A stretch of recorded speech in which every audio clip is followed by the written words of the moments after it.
Assalamualaikum warahmatullahi wabarakatuh. Perkenalkan, kami dari kelas TT 4205 Telkom University akan mempresentasikan hasil dari tugas besar Sistem Komunikasi Optik, yaitu komunikasi optik point-to-point dari Tegal menuju Brebes dengan lambda 1310 nanometer pada kabel fiber optik single mode G652D. Selanjutnya ini tim kami, ada saya sendiri, Sri Ayu Amalia dengan NIM 110118029. Dan selanjutnya teman saya, Perkenalkan, saya Dewi Suratika dengan NIM 11011844278. Perkenalkan, nama saya Maulina Sari dengan NIM 110118419. selanjutnya ada overview-nya, yaitu ada definition, analysis, dan conclusion-nya. Nah, untuk definisi sendiri, itu ada fiber optik yang akan dijelaskan oleh saya sendiri. Dan untuk komponen of optical communication serta point-to-point communication akan dijelaskan oleh teman saya, Maulina Sari. Dan untuk LPB dan RTB akan dijelaskan oleh teman saya, Dewi Iswaratika. Nah, untuk di akhir akan ada simulasi untuk membuat program LPB dan RTB-nya menggunakan program Python.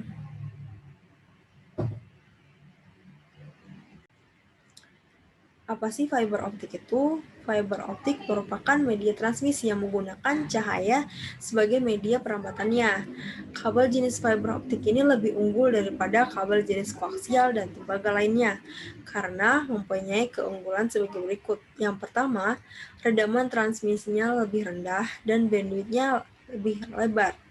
Kedua, kebal terhadap gangguan elektromagnetik dan tidak mengalirkan arus listrik. Ketiga, kecepatan pengiriman informasi yang lebih tinggi. Keempat, dimensi yang lebih kecil dan bobot yang lebih ringan. Kelima, ketahanan atau usia pakai yang cukup lama, sekitar 20-30 tahun. Keenam, pengaman kerahasiaan informasi terjaga dengan baik. Untuk simulasi komunikasi point-to-point dari kota Tegal menuju kota Brebes yang berjarak 41,8 km ini menggunakan kabel fiber optik jenis single mode G652D. Nah, untuk slot mode optik mode tunggal atau single mode ini memiliki sinyal yang hilang lebih rendah dan kapasitas informasi yang lebih besar atau bandwidth daripada serat optik multimode. Serat optik mode tunggal ini dapat mentransmisikan data yang lebih besar karena dispersi yang lebih rendah. Nah, kenapa sih memilih jenis kabel G652S single mode? Yang pertama, umum digunakan. Kedua, jarak transmisi yang jauh. Ketiga, biaya yang lebih murah. Untuk komponen of optical communication akan dijelaskan oleh teman saya, Maulina Sari.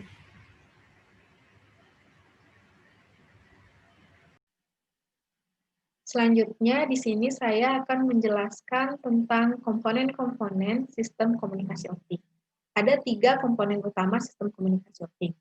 Yang pertama ada transmitter, kedua ada communication channel, ketiga ada receiver. Untuk transmitter, transmitter itu adalah komponen yang bertugas untuk mengirimkan sinyal ke receiver. Di dalam transmitter terjadi perubahan sinyal informasi menjadi sinyal elektrik, lalu menjadi sinyal cahaya. Nah, sinyal cahaya itu yang akan dikirimkan transmitter ke receiver. Di dalam transmitter ada beberapa subkomponen. Yang pertama ada sumber cahaya. Sumber cahaya ini bisa berupa LED atau laser. Yang kedua ada multiplexer. Multiplexer ini berfungsi untuk menggabungkan beberapa channel menjadi satu. Yang ketiga ada modulator. Modulator ini berfungsi untuk menumpangkan sinyal informasi ke sinyal pembawa atau sinyal carrier. Lalu ada coupler. Coupler ini adalah sebuah lensa mikro yang fungsinya untuk memfokuskan cahaya, sehingga cahaya tersebut bisa dikirimkan secara maksimal. Lalu selanjutnya ada pembangkit laser. Pembangkit laser ini untuk membangkitkan laser. Komponen yang kedua adalah communication channel. Communication channel ini adalah saluran transmisi antara transmitter dan receiver. Di dalam communication channel ada beberapa sambungan. Kenapa kita memerlukan sambungan? Karena tidak mungkin apabila kita ingin membuat sistem komunikasi optik dari kota A ke kota B, misal, dengan jarak berpuluh-puluh kilometer, tapi hanya dengan satu tarikan kabel. Oleh karena itu, kita membutuhkan beberapa sambungan. Ada 3 jenis sambungan di communication channel. Yang pertama, coupler. Coupler itu, seperti yang sudah saya jelaskan, adalah lensa mikro yang fungsinya untuk memfokuskan cahaya agar terkirim secara maksimal. Yang kedua ada konektor. Konektor ini adalah penghubung antara dua ujung fiber optik yang bisa dilepas pasang berulang kali. Nah, berbeda dengan splice, yaitu jenis yang ketiga. Splice ini adalah penghubung dua ujung fiber yang dipasang secara permanen atau tidak bisa dilepas pasang begitu saja. Nah, si splice ini diperoleh melalui fusion atau mechanical splicing. Komponen yang ketiga adalah receiver. Receiver ini adalah komponen yang bertugas untuk menerima cahaya yang telah dikirimkan transmitter. Nah, di dalam receiver terjadi proses perubahan sinyal cahaya yang tadi sudah dikirimkan transmitter menjadi sinyal digital atau sinyal informasi itu sendiri. Di dalam receiver ada 3 buah subkomponen. Yang pertama coupler. Coupler ini bertugas untuk memfokuskan cahaya ke fotodetektor, sehingga fotodetektor itu bisa menerima sinyal cahaya dengan maksimal. Yang kedua, fotodetektor. Fotodetektor ini ada 2 jenis, ada PIN, ada APD. Atau PIN itu positif intrinsik negatif, dan APD itu avalanche photodiode. Fotodetektor ini fungsinya untuk menerima sinyal cahaya yang sudah dikirim. Lalu selanjutnya ada demodulator. Demodulator ini berfungsi untuk mengubah sinyal cahaya menjadi sinyal digital. Nah, ada beberapa hal yang perlu diperhatikan dalam pemilihan fotodetektor. Yang pertama, untuk memilih fotodetektor itu harus memiliki sensitivitas yang tinggi pada panjang gelombang cahaya yang digunakan pada jaringan optik. Lalu yang kedua, noise yang kecil. Yang ketiga, waktu respon cepat. Lalu tidak sensitif terhadap temperatur dan kompatibel terhadap ukuran fiber optik. Kemudian selanjutnya yang akan saya jelaskan adalah komunikasi point to point. Nah, komunikasi point to point atau P2P adalah link transmisi yang paling sederhana. Kenapa dia disebut paling sederhana? Karena dia hanya ada satu buah transmitter dan satu buah receiver. Jadi, link ini hanya menghubungkan dua buah titik. Nah, dalam simulasi ini ada 2 hal yang perlu kita perhatikan. Yang pertama itu jarak transmisi yang diinginkan, dan yang kedua itu data rate atau kanal bandwidth. Baik, jadi di sini saya akan melanjutkan materi mengenai link power budget atau LPB. Nah, jadi LPB ini digunakan untuk mengetahui batasan redaman atau loss yang diizinkan antara daya keluaran pemancar dengan sensitivitas penerimanya. Nah, untuk menghitung LPB dapat digunakan metode OPM atau Optical Power Meter, yaitu dengan cara menghitung semua redaman total yang terdapat pada suatu sistem atau suatu jaringan. Nah, di sini terdapat beberapa perhitungan untuk mencari LPB ya. Jadi untuk persamaan yang pertama di sini ya, PB atau power budget itu sama dengan nilai dari minimum power transmitternya dikurangi dengan minimum receiver sensitivity-nya. Kemudian untuk persamaan yang kedua, di sini adalah redaman total. Itu dapat dicari dengan cara mengalihkan panjang kabel fiber optik dalam satuan kilometer dikalikan dengan redaman kabel fiber optiknya, itu dalam satuan dB per kilometer, kemudian dijumlahkan dengan banyaknya konektor dikalikan dengan redaman konektornya dalam satuan dB, dijumlahkan dengan banyaknya splice dikali dengan redaman splice dalam satuan dB juga, kemudian dijumlahkan dengan redaman splitternya. Nah, di sini kita juga mengenal istilah link margin, ya. Link margin. Nah, link margin ini adalah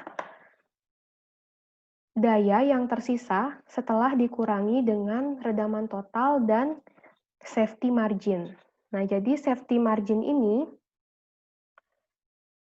pada umumnya bernilai 3 dB. Safety margin pada umumnya bernilai 3 dB. Atau boleh bilangan berapapun, tetapi tidak kurang dari 1,7 dB. Nah, untuk nilai link margin ini tidak boleh bernilai 0 atau bahkan minus. Kenapa? Karena link margin ini merupakan nilai yang menentukan apakah suatu serat optik itu dapat menghantarkan informasi ke penerimanya atau ke receiver-nya. Kemudian kita lanjut dengan materi Rise Time Budget atau RTB. Nah, RTB ini digunakan untuk menguji kelayakan dari kinerja jaringan yang telah kita rancang. Jadi, di sini dirumuskan bahwa rise time system itu adalah akar kuadrat dari total TI kuadrat. Nah, TI kuadrat ini merupakan rise time kontributor. Nah, rise time kontributor tersebut terdiri dari rise time transmitter kuadrat dijumlahkan dengan rise time receiver kuadrat dijumlahkan dengan rise time material kuadrat dijumlahkan dengan rise time waveguide atau pandu gelombang dikuadratkan, kemudian ditambah dengan rise time modus fiber yang dikuadratkan. Sedangkan untuk menghitung rise time material ini dirumuskan dengan tau lambdanya dikali dengan panjang kabel dikalikan dengan dispersi materialnya dalam satuan picosecond. Kemudian untuk menghitung T-modus fibernya, ini sama dengan 440 dikali dengan panjang kabel pangkat Ki per B0, di mana B0-nya merupakan bandwidth. Kemudian, di sini kita lanjut untuk syarat-syarat RTB.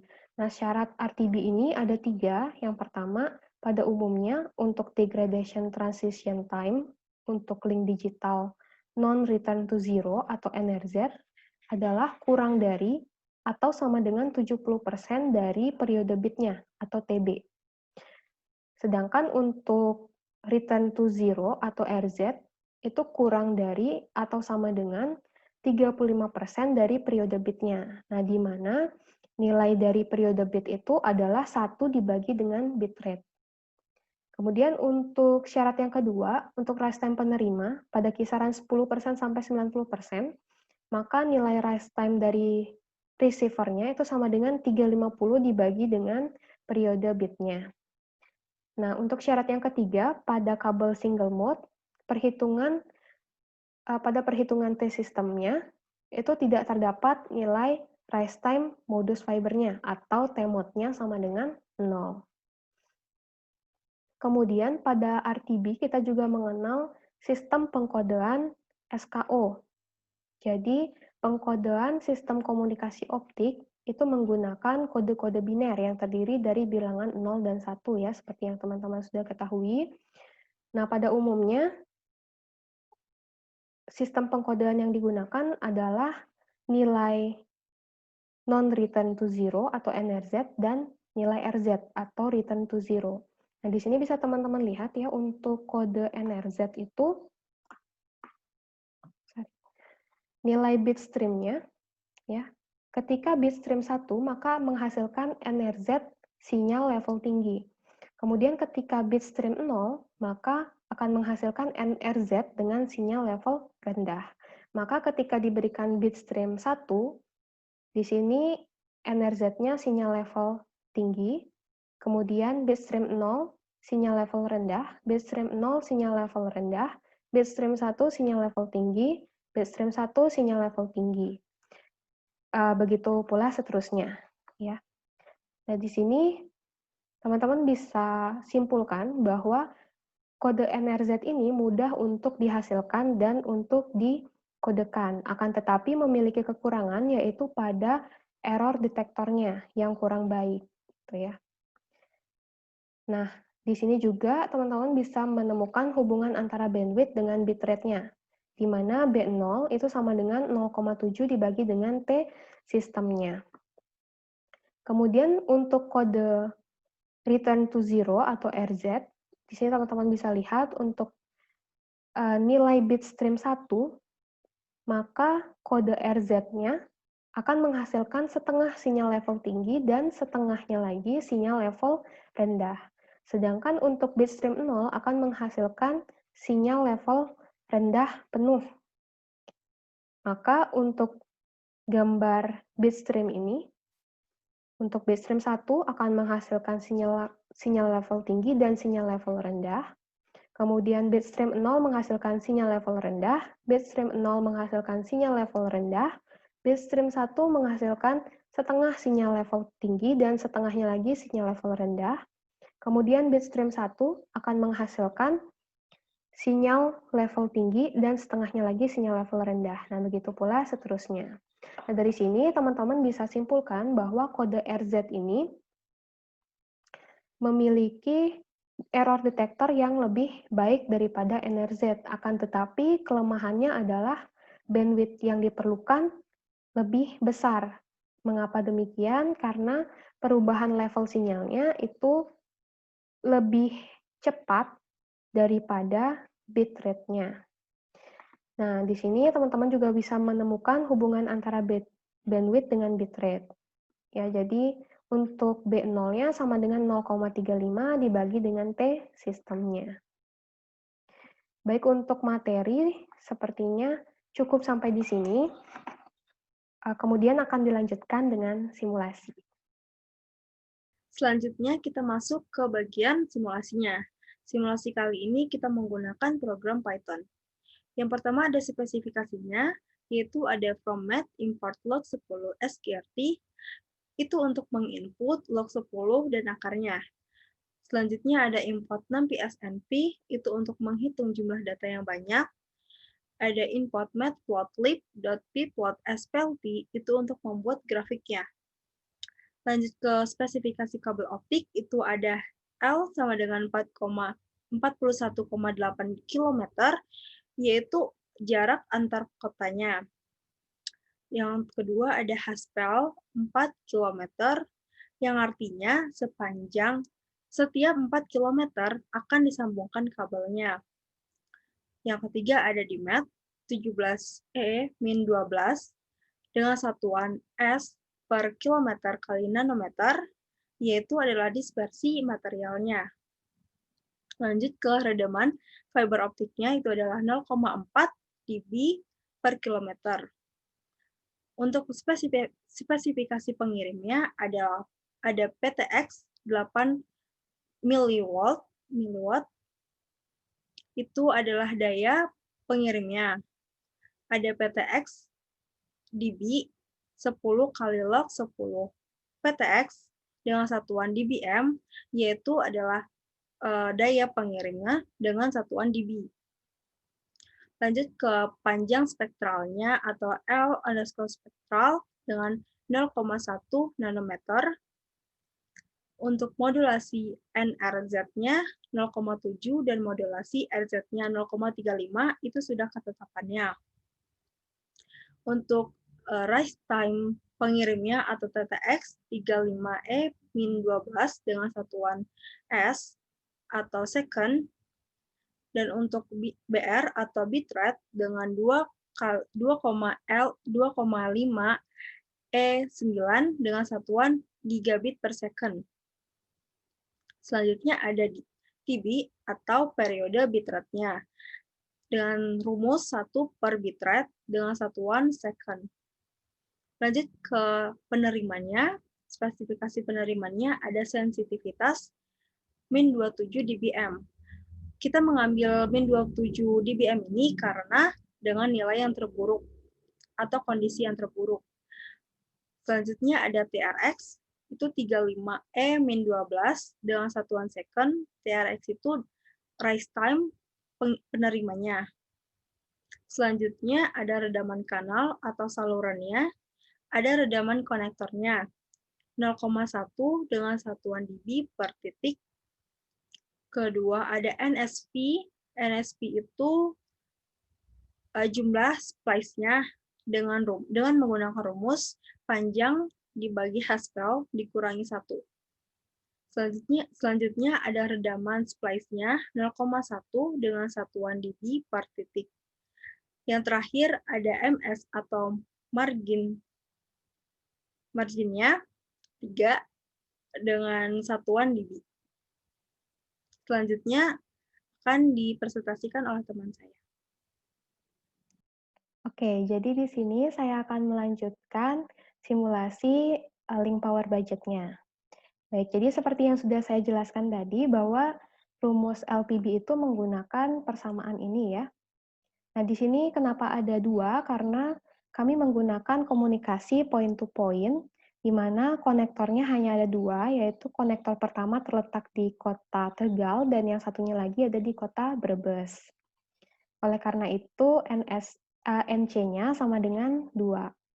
Nah, kemudian kita tinggal masukkan saja ke codingannya ya. Di sini saya membuat variabel A_T untuk mendeklarasikan redaman total. Ini sama dengan 2 dikalikan dengan A_C. Nah, dalam bahasa Python, perkalian itu dituliskan dengan bintang 1. Kemudian kita lanjutkan lagi codingannya. Di sini ditambah dengan NSP dikali dengan A_SP ditambah dengan L dikali A_F ditambah dengan MS. Nah, kemudian kita juga menuliskan persamaan untuk daya yang diterima atau PRX-nya. Nah, di mana PRX ini sama dengan daya yang dikirim yang sudah di-convert dalam satuan dB. Ya, di sini dideklarasikan dengan PTX_dB dikurangi dengan redaman totalnya. Nah, kemudian kita akan menampilkan tulisan seperti ini, perhitungan dB, dengan menggunakan perintah print. Kemudian kita juga akan menampilkan total redaman kabelnya dengan cara memanggil variabel A_T, kemudian kita berikan satuan dB. Nah, kemudian kita juga akan menampilkan total daya yang dikirim dengan memanggil variabel PTX_dB, kemudian diberikan satuan dBm. Ya, kemudian kita juga menuliskan total daya yang diterima, di sini PRX-nya, kemudian diberikan satuan dBm. Nah, kemudian di akhir kita akan memberikan kesimpulan dengan metode perulangan if-else ya, apabila daya yang diterima itu lebih besar daripada nilai sensitivitasnya, maka akan ditampilkan tulisan LPB terpenuhi. Kemudian, jika nilai PRX-nya kurang dari atau sama dengan nilai sensitivitas, ya, maka nilai LPB-nya tidak terpenuhi. Kemudian, tinggal ditekan Shift Enter saja, maka akan ditampilkan hasil seperti berikut. Ya. Kemudian di sini kita peroleh bahwa redaman kabelnya sama dengan 20,8 dB, total daya kirimnya adalah 9,03 dBm, total daya yang diterimanya adalah min 11,8 dBm. Nah, maka kesimpulannya adalah LPB-nya terpenuhi. Kenapa LPB-nya terpenuhi? Karena PRX-nya min 11,8 itu lebih besar daripada minus 27 yang merupakan nilai sensitivitas. Kemudian kita juga akan menampilkan grafik dari LPB-nya. Nah, di sini saya membuat variabel baru yaitu L_grafik ya. Kemudian saya membuat skala dari grafiknya dengan cara menuliskan np.arrange di sini 1,50,1. Nah, 50 di sini merupakan skala dari grafiknya nanti. Kemudian jangan lupa kita juga menuliskan kembali persamaan redaman total dan daya yang diterima. Kemudian kita memplot L grafik dengan PRX-nya dengan perintah plt.plot ya. Kemudian kita juga akan memberikan label pada sumbu X atau sumbu horizontalnya, yaitu dengan nama jarak dalam kurung kilometer. Kemudian kita juga memberikan label pada sumbu Y-nya atau sumbu vertikalnya, itu dengan nama daya terima dalam satuan dBm. Kemudian kita juga memberikan judul di sini, grafik link power budget. Nah, kemudian tinggal teman-teman tekan Shift Enter aja, maka akan ditampilkan grafik seperti berikut. Baik, untuk simulasi link power budget, sepertinya sudah cukup. Kemudian untuk simulasi rise time budget akan dilanjutkan oleh teman saya, yaitu Maulina Sari. Selanjutnya, saya akan menjelaskan simulasi rise time budget.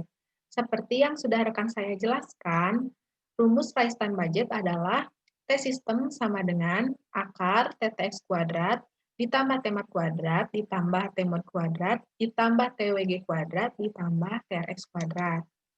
Untuk TTX atau rise time transmitter itu sudah ditentukan nilainya di spesifikasi transmitter. Begitu pula dengan TRX. TRX juga sudah ditentukan nilainya di spesifikasi receiver. Untuk T-mat itu ada rumusnya. Rumus dari T-mat adalah D-mat dikali L dikali L spektral. Untuk D-mat itu dispersi material yang sudah ditentukan juga nilainya berdasarkan spesifikasi kabel yang kita gunakan. Lalu L itu panjang kabel yang kita tentukan 41,8 atau jarak dari kota Tegal ke kota Brebes. Lalu selanjutnya panjang spektral. Panjang spektral ini juga sudah kita tentukan di spesifikasi transmitter. Lalu untuk TWG ini nilainya 0 karena tidak diketahui atau kita abaikan saja. Selanjutnya ada T-mod. T-mod juga nilainya 0. Kenapa nilainya 0? Karena kita menggunakan kabel single mode. Selanjutnya ini merupakan pencarian nilai T-system. Lalu kita outputkan nilai T-systemnya, di-outputkan. Nilai rise time RZ-nya juga. Nilai rise time RZ ini kita cari dari periode bit dikali dengan modulasi RZ. Modulasi RZ juga sudah ditentukan nilainya dan tetap nilainya di spesifikasi transmitter. Untuk modulasi RZ ini nilainya 0,35. Lalu selanjutnya kita outputkan nilai rise time NRZ-nya atau periode bit dikali modulasi NRZ. Modulasi NRZ ini juga sudah tetap nilainya dan sudah kita tentukan di spesifikasi transmitter, yaitu sebesar 0,7. Nah, untuk penentuannya, apabila periode bit dikali mod NRZ lebih besar dari T-system dan periode bit dikali modulasi RZ lebih besar dari T-system, maka RTB untuk NRZ dan RZ terpenuhi. Jadi, RTB untuk keduanya terpenuhi. Apabila hanya TB kali mod NRZ saja yang lebih besar dari T-system, maka RTB untuk NRZ terpenuhi. Apabila TB dikali mod RZ saja yang lebih besar dari T-system, maka RTB untuk RZ maksud saya, terpenuhi. Lalu apabila kondisi-kondisi di atas tidak ada yang memenuhi, maka RTB-nya tidak terpenuhi. Dari data-data yang sudah kita inputkan, T-system yang kita dapat sekitar 8,6 kali 10 pangkat minus 11, dan RZ-nya kita dapat 1,4 kali 10 pangkat minus 10, untuk NRZ-nya 2,8 kali 10 pangkat minus 10. Karena si NRZ dan RZ-nya itu keduanya lebih besar dari T-system, maka kesimpulannya RTB untuk NRZ dan RZ terpenuhi. Selain itu, kita juga melakukan simulasi untuk membuat grafik. Grafik RTB jarak terhadap T-system. Jarak yang kita pakai, kita gunakan dari 1 sampai 50. Nah, untuk grafiknya bisa kita lihat ini seperti ini. Baik, sekarang kita lanjutkan ke bagian analisis LPB-nya.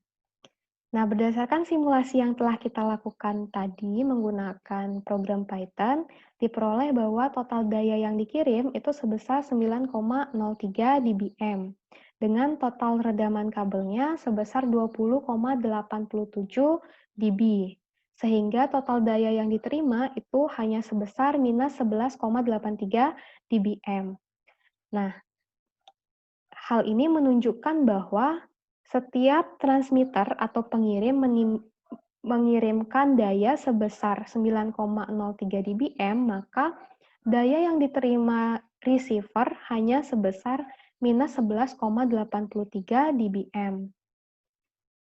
Nah, dengan membandingkan nilai total daya yang diterima dengan nilai sensitivitas, maka diperoleh kesimpulan bahwa LPB-nya masih terpenuhi. Nah, di sini dikarenakan karena total daya terimanya min 11,83 itu masih lebih besar daripada minus 27 dBm. Nah, di sini kenapa kami menggunakan minus 27 dBm sebagai nilai sensitivitas? Karena berdasarkan data yang kami peroleh, bahwa nilai sensitivitas terburuk yang mungkin terjadi di lapangan adalah minus 27. Oleh karena itu, sebagai upaya preventif, kami menggunakan nilai minus 27 dBm. Nah, berikutnya untuk grafik link power budget-nya. Nah, di sini seperti yang teman-teman bisa lihat ya, total daya yang diterima untuk jarak kota Tegal ke Brebes itu 41,8 km adalah minus 11,83 dBm. Jadi di sini kira-kira nilai 41,8 km itu ada di sini ya. Kemudian kita tarik garis ke atas ya. Kita tarik garis ke samping juga ya. Nah, kira-kira ini terletak pada daya terima sebesar minus 11,83 dBm. Nah, kenapa grafiknya kami buat sampai skala 50? Ini hanya untuk membuktikan bahwa semakin jauh jarak yang digunakan, maka daya yang diterima juga akan semakin mengecil. Untuk analisis RTB, seperti yang sudah kita lakukan di simulasi sebelumnya, dengan mengabaikan nilai rise time padu gelombang dan nilai rise time modus fiber sama dengan 0 untuk syarat RTB sinkronos, maka diperoleh nilai rise time sistemnya sebesar 8,6 kali 10 pangkat minus 11. Selain itu juga dengan mengalihkan periode bit atau TB dengan masing-masing modulasi, kita memperoleh rise time RZ-nya itu sebesar 1,4 kali 10 pangkat minus 10, dan rise time NRZ-nya itu sebesar 2,8 kali 10 pangkat minus 10. Jadi, sistem komunikasi optik yang akan kita rancang ini memenuhi RTB untuk RZ dan NRZ, karena keduanya lebih besar dari T-systemnya. Dari sini, bisa kita tarik kesimpulan, RTB untuk NRZ dan RZ terpenuhi, dan RTB untuk NRZ dikatakan terpenuhi apabila nilai RTB untuk NRZ lebih besar daripada RTB sistem. Sedangkan RTB untuk RZ dikatakan terpenuhi jika nilai RTB untuk RZ lebih besar daripada nilai RTB. Nah, untuk kesimpulannya atau conclusion-nya, yaitu kita sudah melakukan percobaan menggunakan LTB dan FTB. Nah, simulasi yang menggunakan program Python ini dapat menguji kelayakan jenis fiber optik single mode G652D yang berfungsi untuk menggunakan jaringan komunikasi point-to-point dari kota Tegal menuju kota Brebes yang berjarak 41,8 km. Dan hasilnya menunjukkan bahwa jenis kabel ini masih efektif untuk digunakan dalam realisasi pembangunan jaringan komunikasi antar dua kota tersebut. Sekian presentasi dari kami. Kurang lebihnya mohon maaf. Terima kasih. Wassalamualaikum warahmatullahi wabarakatuh.